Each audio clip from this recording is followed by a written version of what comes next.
Hello friends, welcome to my channel PCS with Chauhan. Guys, मेरा नाम है कीरत चौहान और यहाँ हम कर रहे हैं घटना चक्र की सीरीज, जिसमें हमारा चल रहा है सामान्य विज्ञान। और गाइस, यहाँ चल रहा है हमारा बायोलॉजी यानी कि जीव विज्ञान। तो अभी हम बात करने जा रहे हैं चैप्टर नंबर 6 की, जो है जैव उर्वरक। तो गाइस, लाइक करिएगा अगर आपको वीडियो पसंद आए, कमेंट करके जो बताइएगा एंड शेयर करेगा अपने दोस्तों में। और जिसने भी अभी तक चैनल को सब्सक्राइब नहीं किया है दोस्तों, चैनल को सब्सक्राइब कर लीजिएगा। और अगर आपको कोई पर्सनली कुछ मैसेज करके या कोई भी इन्फॉर्मेशन लेनी है पेपर से रिलेटेड, या कोई भी अगर आपके डाउट्स हैं या कोई भी आपकी बात, आप इंस्टाग्राम पे मैसेज कर सकते हैं गाइज।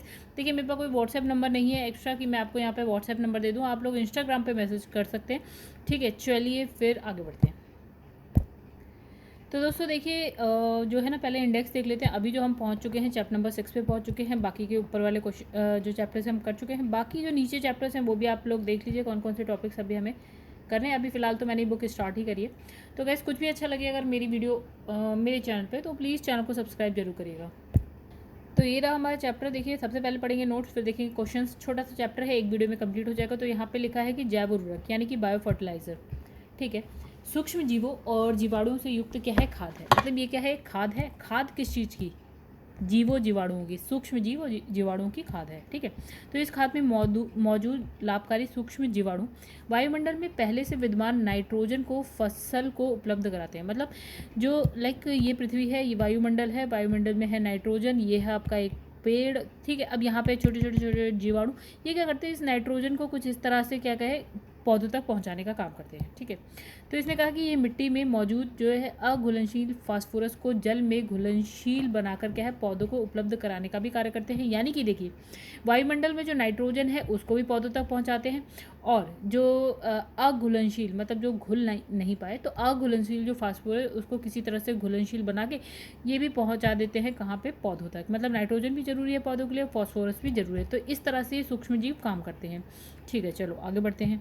नहीं तो हम क्या उर्वरक का यूज़ करते हैं गाइस, तो उसमें नाइट्रोजन फॉस्फोरस होता है, या तो आप केमिकल के फॉर्म में इसे डाल दें या फिर इस तरह से डाल दें, तो ये बेटर होता है तरीका। ठीक है, इसमें लिखा है वैज्ञानिक प्रयोगों द्वारा ये सिद्ध हो चुका है कि जैविक खाद के प्रयोग से 30 से 40 किलोग्राम नाइट्रोजन प्रति हेक्टेयर भूमि को प्राप्त हो जाती है। तो ये कम क्वांटिटी नहीं है, ये अच्छी खासी क्वांटिटी है। 30 से 40 किलोग्राम नाइट्रोजन जो है आपको प्रति हेक्टेयर भूमि को प्राप्त हो रही है। और उपज जो है 10 से 20% क्या है, बढ़ जा रही। यानी कि अभी आप 1 एकड़ में सपोज 100 नहीं, मान लीजिए 1 एकड़ से आप 2 कुंटल आप सपोज धान उगा ले रहे हैं। ठीक है, लेकिन जब आप ये यूज़ कर रहे हैं यानी कि जैविक खाद यूज़ कर रहे हैं, तो आप देखिए 10 से 20% और ज़्यादा उगा पाएंगे। ठीक है, अब इसमें लिखा है कि फॉस्फोबैक्टीरिया माइकोराइजा। ठीक है, तो ये कुछ नाम है जो आपको पता होने चाहिए। जैसे यहाँ पे लिखा है फॉस्फोबैक्टीरिया हो गया, तथा माइकोराइजा नामक जैव उर्वरक के प्रयोग से खेत में फॉस्फोरस की जो उपलब्धता है 20 से 30% की बढ़ोतरी हुई है। यानी फॉस्फोरस के लिए हमें कौन से 2 नाम याद रखने? एक तो हो गया फॉस्फोबैक्टीरिया, एक तो नाम से ही पता चला। दूसरा बहुत सिंपल है, वो भी माइकोराइजा, याद रखिएगा। ठीक है, अब लिखा है जैविक खाद के प्रयोग से पर्यावरण सुरक्षित रहता है। बिल्कुल, जो आप रासायनिक खाद यूज़ करते हैं वो आपकी मृदा के लिए अच्छी नहीं होती। मृदा प्रदूषित हो रही है तो वो जल को भी प्रदूषित करेगी, वायुमंडल भी आपका प्रदूषित होगा। ठीक है, तो ये क्या होती है, ये पर्यावरण को मतलब आपका पर्यावरण उसमें तो प्रदूषित हो रहा था, यहाँ सुरक्षित रहता है। तो इससे फसलों में क्या है, मृदा जन्य रोग नहीं होते हैं और खेत में लाभकारी सूक्ष्म जीवों की संख्या बढ़ती जाती है। लेकिन वहीं अगर आप रासायनिक खाद का यूज़ करते हैं तो ये जो सूक्ष्म जीव जो आपके पौधों के लिए लाभकारी हैं वो भी खत्म होने लगते हैं। ठीक है, अब लिखा है अध्ययन की सुविधा हेतु जो है जैव उर्वरक को निम्नलिखित 4 भागों में बांट दिया गया। कितने भागों में बांट दिया गया? हमने 4 भागों में बांट दिया। चलिए पढ़ते हैं कौन कौन से। एक तो हो गया नाइट्रोजन स्थिरीकरण करने वाले जो जैव उर्वरक हैं, यानी कि वायुमंडल से मिट्टी में मिलाते हैं नाइट्रोजन, मतलब वायुमंडल से नाइट्रोजन मिट्टी में आती है, मिट्टी से पौधों में चली जाती है, कुछ ऐसा करना है। तो ये कौन कौन से जैव उर्वरक हैं, यानी कौन कौन से सूक्ष्म जीव या जीवाणु होंगे? तो गाइस, ये कुछ जो है बहुत इंपॉर्टेंट है जो आपको पता होना चाहिए। ठीक है, जैसे आपका राइजोबियम है, ये तो बार बार आप सुनते होंगे। फिर है एजिटोबैक्टर, ये भी आप सुने होंगे। एजोस्प्रिलिम भी सही आपको याद रखना पड़ेगा। फिर है एसिटोबैक्टर, ये भी। नीलहरी शैवाल वेरी इंपॉर्टेंट। एजोला, ये इसके तो देखिए नाइट्रोजन स्थिरीकरण वाले तो सारे इंपॉर्टेंट हैं। ठीक है, राइजोबियम हो गया आपका, एजिटोबैक्टर हो गया, एजोस्प्रिलिम हो गया आपका, एजिटोबैक्टर तो यहाँ पे देखो एजोटोबैक्टर, ये हो गया एजोटोबैक्टर, एक जैसा नाम है। और फिर आपका ब्लू ग्रीन एल्गी यानी कि नील हरी शैवाल, वेरी इंपॉर्टेंट। एजोला, ये भी इंपॉर्टेंट। मतलब सारी आसान भी है और 10 बार पढ़ेंगे, 10 बार नहीं तो 4 बार पढ़ेंगे तो कुछ तो याद हो ही जाएगा आपको। चलिए नेक्स्ट इसमें लिखा है फास्फोरस घुलाने वाले जो उर्वरक हैं उसकी बात को। तो बेसिलस हो गया एक, वेरी इंपॉर्टेंट, आपको बताना चाहिए। फिर है स्यूडोमोनास, ठीक है, और एक हो गया एस्परजिलम, एस्परजिलस, ठीक है। तो इसमें बेसिलस तो बिल्कुल ही आपको पता होना चाहिए, और ये दोनों भी पढ़ेंगे आप 4 बार तो आपको याद हो जाएगा। फिर इसमें लिखा है कंपोजिट एक्सीलरेटर, तो इसमें लिखा है सेलुलोलिटिक, ठीक है, मतलब ट्राइकोडर्मा, ट्राइकोडर्मा हो गया। और एक हो गया आपका लिग्नोलिटिक, तो इसमें लिखा है ह्यूमिकोला, ठीक है। अब इसमें लिखा है जो चौथी कैटेगरी आती है वो है पौधों की वृद्धि को प्रोत्साहित करने वाले राइजोबैक्टीरिया, ठीक है। तो इसमें हो गया स्यूडोमोनास की प्रजाति हो गई, तो वेरी सिंपल एक ही है, ठीक है, और आगे नहीं है, ठीक है। अब इसमें लिखा है नील हरी शैवाल, तो ये बहुत ही इंपॉर्टेंट है, हमने जैसा कहा। तो इसने कहा इसे हम साइनोबैक्टीरिया भी बोलते हैं, तो ये भी पता होना चाहिए। नील हरी शैवाल को ही हम क्या बोलते हैं यहाँ पे, साइनोबैक्टीरिया भी बोलते हैं। तो यहाँ लिखा है जो एजोला का सहकारी है, ठीक, सहचारी है, ठीक है, इसे साथ में मिलाने से अच्छी उर्वरता आती है। मतलब इसने कहा कि ये और ये मिलकर काम कर रहे हैं, ठीक है। इस सहचारिता यही होती है कि दोनों मिलकर काम कर रहे हैं, ये उसको कुछ दे रहा है, वो उसको कुछ दे रहा है, सहचारिता, ठीक है। तो इससे क्या होता है कि उर्वरता बेटर हो जाएगी, ठीक है। और इसने कहा नील हरी शैवाल जो है एक सूक्ष्म प्रोकैरियोटिक शैवाल होता है। तो हमने प्रोकैरियोटिक का पढ़ा था। प्रोकैरियोटिक क्या होते हैं, जैसे कि उसमें केंद्रक है, केंद्रक झिल्ली है, या केंद्र जो भी बहुत सारी चीज़ होती हैं केंद्र शेल में यानी कि कोशिका में वो चीज़ें नहीं पाई जाती हैं, तो प्रोकैरियोटिक शैवाल है ये। जबकि जो एजोला की अगर बात करें तो ये क्या है, एक जलीय फर्न है। क्या है, जलीय फर्न है जिसकी पत्तियों की पृष्ठीय सतह पर पाई जाने वाली गुहिकाओं में रहने वाले साइनोबैक्टीरिया एनाबिना एजोली की मदद से ये नाइट्रोजन का स्थिरीकरण कर उपज क्षमता की वृद्धि में सहायक होता है। चलिए फिर से पढ़ते हैं एक बार।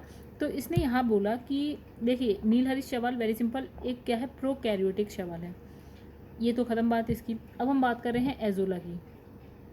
तो ये क्या है, एक जलीय फर्न हो गया।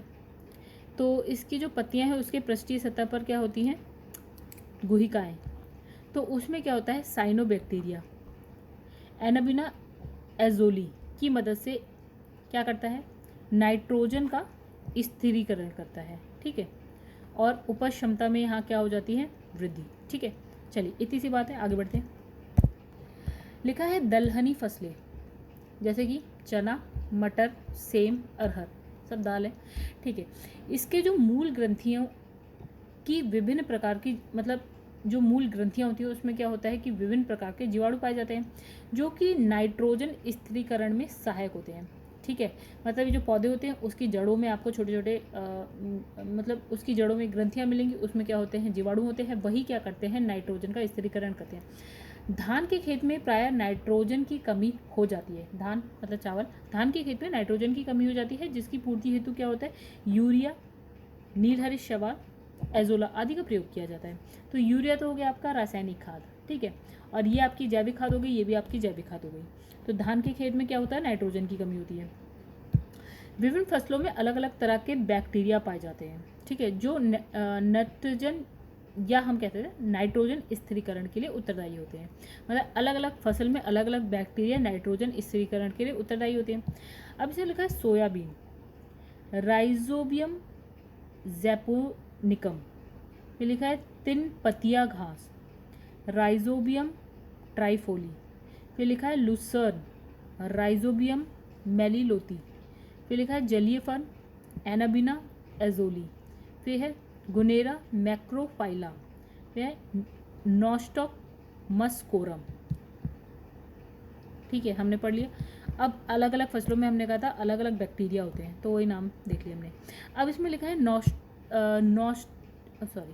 इसमें लिखा है दुधारू पशुओं पर किए गए प्रयोगों से ज्ञात होता है कि जब इन पशुओं को उनके दैनिक आहार के साथ 1.5 से 2 किलोग्राम एजोला, क्या है आपका जैविक उर्वरक है, ठीक है, एजोला प्रतिदिन दिया जाता है तो दुग्ध उत्पादन में 15 से लेकर 20% की वृद्धि दर्ज की गई है, ठीक है। मतलब दैनिक आहार में आपने क्या दिया, एजोला कितना 1.5 से 2 किलोग्राम। तो हमने देखा कि 15 to 20% जो है दूध ज़्यादा हो रहा है।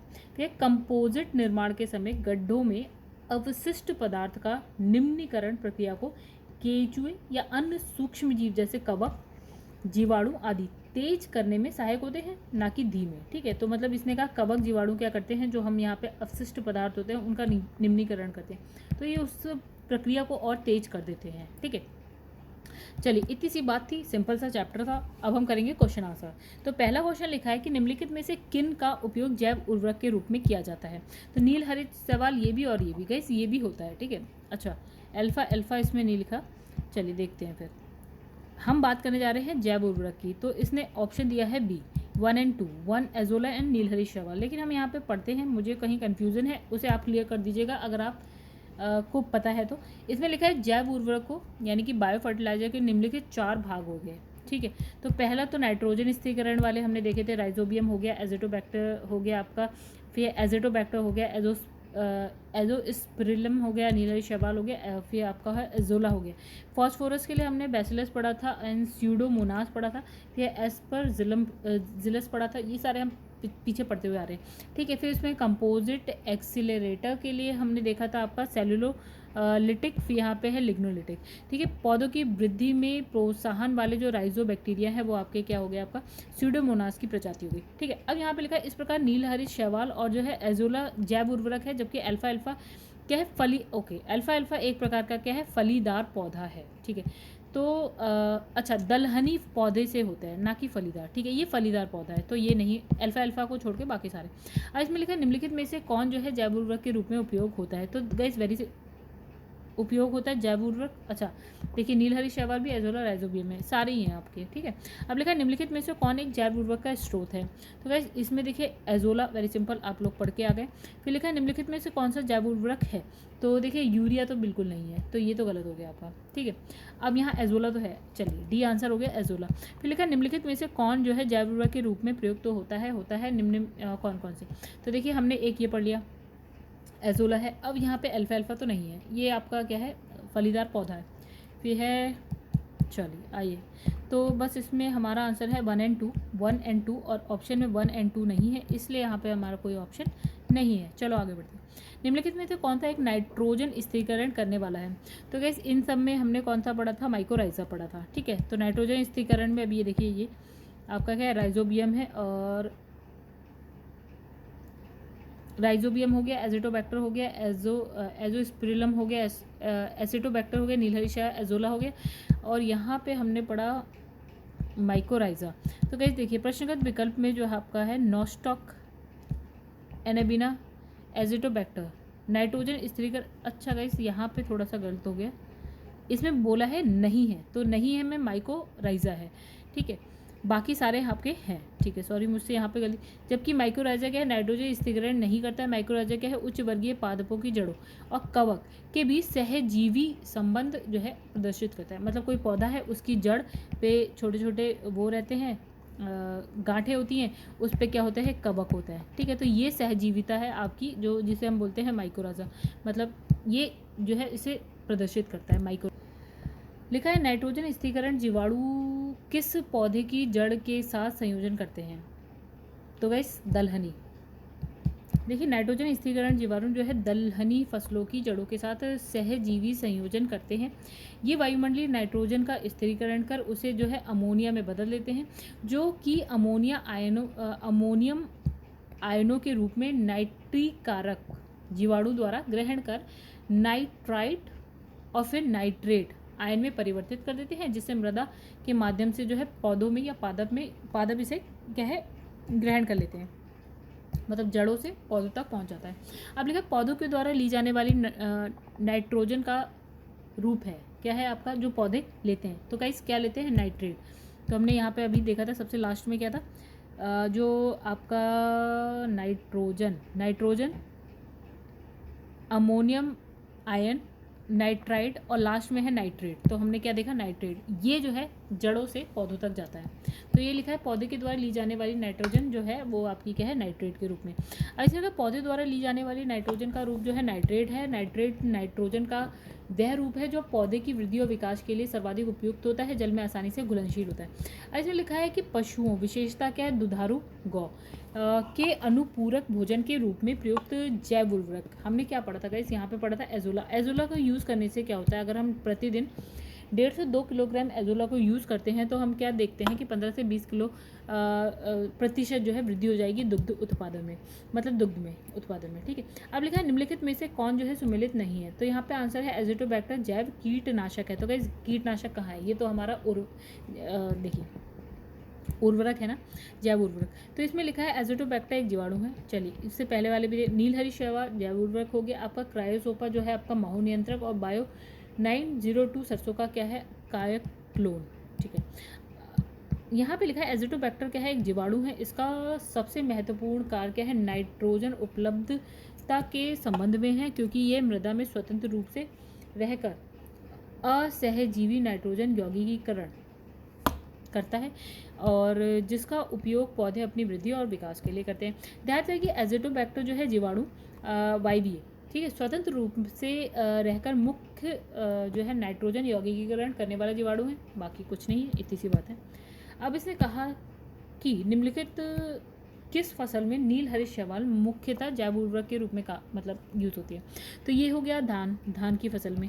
ठीक है, तो इसमें विभिन्न फसलों में जैव उर्वरक के रूप में जो है सूक्ष्म जीवों, और जैसे कि एज़ोटोबैक्टर, एजोस्पिरिलम, फिर राइजोबियम, नीलहरित शैवाल, फिर और फॉस्फेट सोलुबिलाइजिंग बैक्टीरिया का प्रयोग किया जाता है। ये सभी सूक्ष्म जीव विभिन्न प्रक्रियाओं और यथा नाइट्रोजन निर्धारण, फॉस्फोरस सॉल्यूबिलाइजर, पौधे तथा पौधे वृद्धि तत्व के उत्पादन द्वारा पौधे के वर्धन को प्रोत्साहित करते हैं। नीलहरित शैवाल का जो उपयोग है वो जैव उर्वरक के रूप में नाइट्रोजन आपूर्ति हेतु मुख्यतः धान की फसल में किया जाता है। नेक्स्ट क्वेश्चन हो गया आपका, नीलहरित शैवाल का उपयोग जो है आपका, ये हो गया आपका, रिपीट हो रहा है क्वेश्चन, आप देख लीजिएगा। अब लिखा है निम्न के साथ मिलाने से एजोला का एक अच्छा उर्वरक, निम्न के साथ मिलाने से एजोला एक अच्छा उर्वरक होता है। किसके साथ अगर आप मिलाएं एजोला को तो ये अच्छा, तो नीलहरित शैवाल और प्लस एजोला। तो इसमें लिखा है नीलहरित शैवाल एजोला का क्या है, सहचारी है, तथा इसके साथ मिलाने से अच्छी उर्वरता जो है प्राप्त होती है। नीलहरित शैवाल एक क्या है, अति सूक्ष्म प्रोकैरियोटिक शैवाल यानी कि साइनोबैक्टीरिया होता है, और जबकि एजोला क्या है, एक जलीय फर्न है जिसकी पत्तियों पे क्या होता है गाइस, गुहिकाएं बनी होती हैं, जिसमें क्या होता है उसमें रहने वाले जीवाणु एनाबिना एजोली की मदद से क्या करते हैं, नाइट्रोजन का स्थिरीकरण करते हैं, और जो है उच्च जो उपज क्षमता में क्या होती है, वृद्धि। फिर लिखा है एजोला बहुधा जैव उर्वरक के रूप में प्रयोग किया जाता है, क्योंकि इसका जो है सहचारी है, क्या है आपका, नीलहरित शैवाल, अभी ऊपर हमने देखा। तो एक और है एजोला है। एजोला क्या है, तो गाइस हमने एजोला पढ़ा था, जलीय फर्न है। तो गाइस यहाँ नेक्स्ट क्वेश्चन है कि जलीय फर्न जिसे जैव उर्वरक के रूप में प्रयोग किया जाता है, क्या है एक्चुअल में, एजोला। तो वेरी सिंपल, रिपीट हो गया क्वेश्चन। अब लिखा निम्नलिखित में से कौन से सूक्ष्म जीव जैव उर्वरक के रूप में प्रयोग होते हैं। तो देखिए यहाँ पे लिखा है आपका साइनोबैक्टीरिया, ठीक है, बाकी ये तो नहीं होता, ये भी नहीं होता, बाकी तो फर्स्ट वाला आंसर है। निम्नलिखित में से कौन से सूक्ष्म जीव जैव उर्वरक के रूप में प्रयोग होते हैं, फिर से वही क्वेश्चन आ गया। तो गाइज यहाँ पे है साइनोबैक्टीरिया, वेरी सिंपल।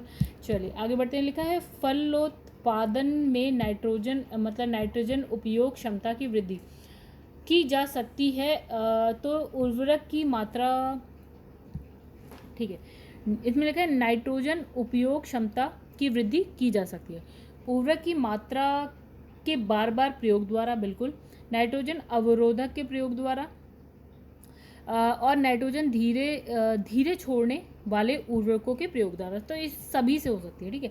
देखिए फलोत्पादन में नाइट्रोजन उपयोग क्षमता में वृद्धि उर्वरक की मात्रा, तो गाइज वही चीज़ लिखी है, इसमें कुछ नया नहीं लिखा है, आप एक बार पढ़ लीजिए। अब लिखा है कि सोयाबीन में नाइट्रोजन स्थिरीकरण के लिए जिम्मेदार बैक्टीरिया, तो गाइज इसका आंसर है राइजोबियम जैपोनिकम। ओके, चलिए यहाँ पढ़ते हैं। कुछ बैक्टीरिया एवं नीलहरित शैवाल वायुमंडलीय नाइट्रोजन को अमोनिया में अपचयित करने का कार्य करते हैं।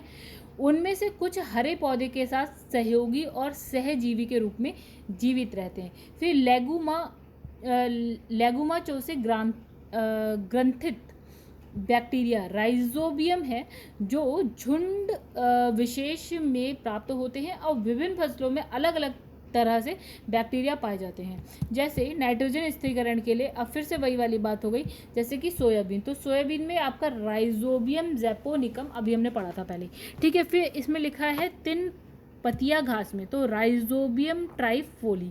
अच्छा, लूजर्न में आपका है राइजोबियम मेलिलोथी। फिर इसमें लिखा है जलीय फर्न में आपका एनिबिना एजोली, ठीक है। उसके बाद है गुनेरा मैक्रोफाइला में क्या है आपका नॉस्टॉक मस्कोरस, ठीक है, सॉरी मस्कोरम। अब लिखा है खेती में बायोचार का क्या उपयोग है, ठीक है। तो ये IAS लेवल का क्वेश्चन है, ये क्वेश्चन देख के यार समझ जाएंगे, ठीक है। IAS 2020 का है भैया, अभी 2022 चल रहा है, 2020 का ये कितना नया क्वेश्चन है। तो इसमें देखिए, इसमें लिखा है खेती में बायोचार का क्या उपयोग है, तो हमने कहा ये तो पढ़ा नहीं है। चलिए इसकी व्याख्या देखते हैं, ठीक है। तो इसमें लिखा है बायोचार क्या है, एक उच्च कार्बन युक्त चारकोल का एक रूप है जो मृदा में प्रयुक्त होता है। इसे प्राय कृषि अवशिष्ट मतलब धान, गेहूं, ज्वार की भूसी हो गया आपका, कुट अवशिष्ट मतलब जो जैसे आपने धान काट लिया तो जो बचा हुआ पार्ट है, गेहूं काट लिया जो बचा हुआ, तो इसने कहा ये जो है आपका प्राय कृषि अवशिष्ट के पायरोलिसिस द्वारा तैयार किया जाता है और इसके उपयोग से मृदा की उर्वरा शक्ति या जल धारण क्षमता या फसल उत्पादकता में वृद्धि होती है। फिर बायोचार पर्यावरण अनुकूल क्या है पदार्थ है और मृदा में ग्रीन हाउस गैस के उत्सर्जन को कम करने में क्या होता है, ये सहायक होता है। मतलब ये ऑलमोस्ट देखा जाए तो हर चीज़ के लिए अच्छा है। जब बायोचार वृद्धिकर माध्यम के अंश के रूप में प्रयुक्त होता है, मतलब किया जाता है, तो वे नाइट्रोजन यौगिकीकरण सूक्ष्म जीवों की वृद्धि को क्या है बढ़ावा देता है। तो वेरी सिंपल। अब आप क्या है गाइस, इसका आंसर है D 1 2 3। ये सारे आप पढ़ लीजिए, वही चीज़ लिखिए जो हमने अभी पैराग्राफ में पढ़ी। आई होप आप लोग को समझ में आएगा, वो बहुत ही सिंपल है। तो नेक्स्ट लिखा है इसमें से कौन सा पौधा नाइट्रोजन स्थिरीकरण में सहयोग नहीं करता है। ओके, तो देखिए कौन नहीं करता है, तो यहाँ पे आंसर है वेरी सिंपल, धान है, ठीक है। तो इसमें लिखा है कि जो दलहनी फसलें जैसे कि चना, मटर, सेम, अरहर, ठीक है, चना, मटर, सेम, अरहर, तो धान नहीं करता, बाकी सब करते हैं, ठीक है। तो आदि की जो है मूल ग्रंथिकाओं में विभिन्न प्रकार के जीवाणु पाए जाते हैं जो नाइट्रोजन स्थिरीकरण में क्या होते हैं, सहायक होते हैं। धान के खेत में प्राय नाइट्रोजन की कमी होती है और इसको पूरा करने के लिए यूरिया, नीलहरित शैवाल और एजोला आदि इसका प्रयोग किया जाता है, ठीक है। आगे बढ़ते हैं। इसमें लिखा है 2,4-D है, क्या है ये, तो गाइस ये क्या है, एक खरपतवार नाशी है, ठीक है। तो इसमें लिखा है कि 2,4-D ऑक्सिन एक पादप हार्मोन है जिसका उपयोग खरपतवार नाशी के रूप में के रूप में फसलों में किया जाता है। धातु है कि खरपतवार खेतों में फसलों के साथ अनावश्यक रूप से उगकर जल, प्रकाश, खनिज लवण इत्यादि के लिए फसलों से प्रतियोगिता करने लगते हैं। मतलब भैया अब ये हो रहे हैं तो इनको भी जल चाहिए होगा, ये हो रहे हैं इनको भी प्रकाश चाहिए, ये हो रहे तो खनिज लवण, ये सारी चीज़ें, खनिज है, लवण है, ये सारी चीज़ें इनको चाहिए, ठीक है। लेकिन हम क्या है, ये वेस्ट ही तो हो रहा है अगर हम इसको दे रहे हैं, तो ये बेकार की चीज़ है, ठीक है। अब ये क्या करने लगते हैं, फसलों के साथ प्रतियोगिता करने चाहिए, ये कहते हैं भैया तुम ले रहे हो तो हम भी लेंगे, ठीक है, जिसके परिणाम स्वरूप फसल की अच्छी वृद्धि नहीं हो पाती है। बस इतनी सी बात है। अब लिखा निम्नलिखित में से कौन सा कथन कंपोस्ट के संदर्भ में नहीं है, तो आंसर देखिए सी नहीं है, बाकी हम पढ़ लेते हैं। इसमें से जैव निम्नीकरण कचरे का अपघटन गड्ढे में होता है, ठीक है। फिर इसमें क्या है, कार्बनिक पदार्थ और पोषक तत्व अधिक मात्रा में होते हैं, ठीक है। और फिर है निम्नीकृत होने वाले पदार्थ में कृषि अवशिष्ट पदार्थ जैसे कि पशुओं के मलमूत्र यानी कि गोबर, सब्जियों के अवशिष्ट आदि ये सारे होते हैं। अब लिखा है गड्ढे में अवशिष्ट पदार्थ की निम्नीकरण प्रक्रिया को केचुए धीमा कर देते हैं, तो धीमा नहीं करते हैं गाइस, क्या करते हैं, तीव्र कर देते हैं, बस ये गलत है, बाकी सब सही है। तो बस यही कहानी यहाँ पे लिखी है और कुछ नहीं। तो गाइस देखिए ये चैप्टर भी हो गया फटाफट खत्म। अब नेक्स्ट हम पढ़ेंगे मानव शारीरिकी एवं क्रिया विज्ञान, उसमें हम पढ़ेंगे कंकाल और मांसपेशीय तंत्र। तो गाइस देखिए यहाँ पे इस वीडियो को करते हैं एंड। अगर आपको वीडियो में कुछ भी अच्छा लगा हो तो वीडियो को लाइक कर दीजिएगा एंड चैनल में कुछ भी अच्छा लगा हो तो चैनल को सब्सक्राइब कर दीजिएगा एंड शेयर करिएगा चैनल वीडियो को अपने दोस्तों में जिनको इस बुक से पढ़ना है।